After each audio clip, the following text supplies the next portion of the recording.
राधे राधे। आज का गीत उस ज़माने का है जब दुल्हन डोली में बैठकर जाती थी, तब का गीत है। बताना आप लोग गीत कैसा लगा। रोई रोई मोरी बेटी डोलिया में बैठई, अरे अखिया से गिरई लागे आंसू जी।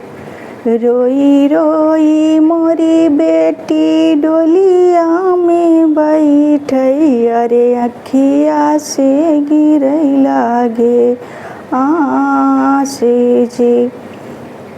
एक को से गईली बेटी, दुई को से गईली, अरे तीसरे में लागी गई पियास जी।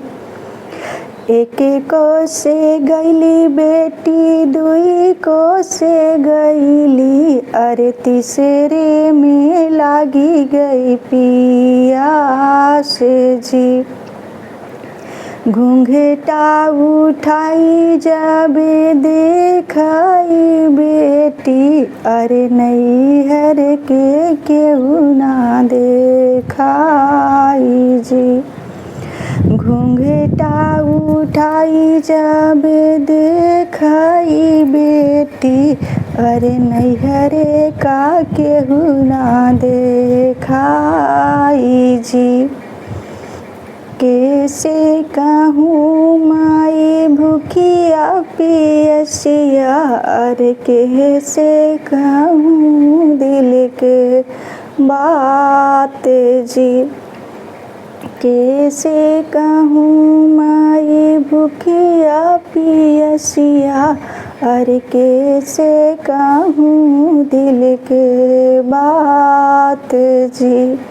बगले में बैठे हैं दुल्हे कांवनी रामा, अरे दुल्हन के लागे समझाई जी।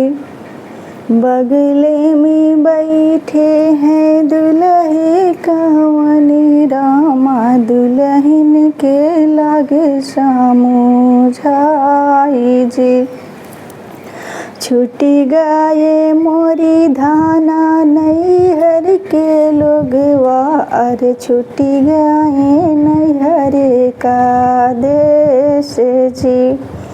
छूटी गए मोरी धाना नैहर के लोगवा, अरे छूटी गए नैहर का देश जी।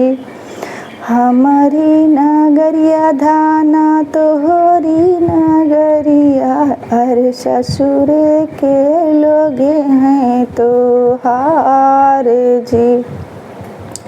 हमारी नगरिया धाना तोहरी नगरिया, अरे ससुर के लोग हैं तोहार जी।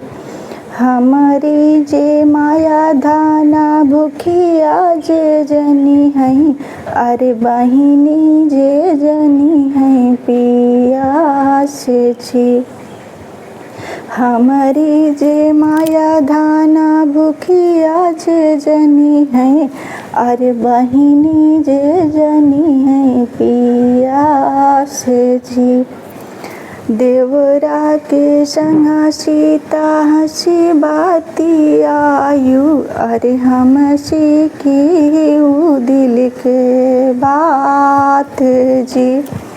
देवरा के संगा सीता हंसी बाती आयु, अरे हम सीखी ऊ दिल के बात जी।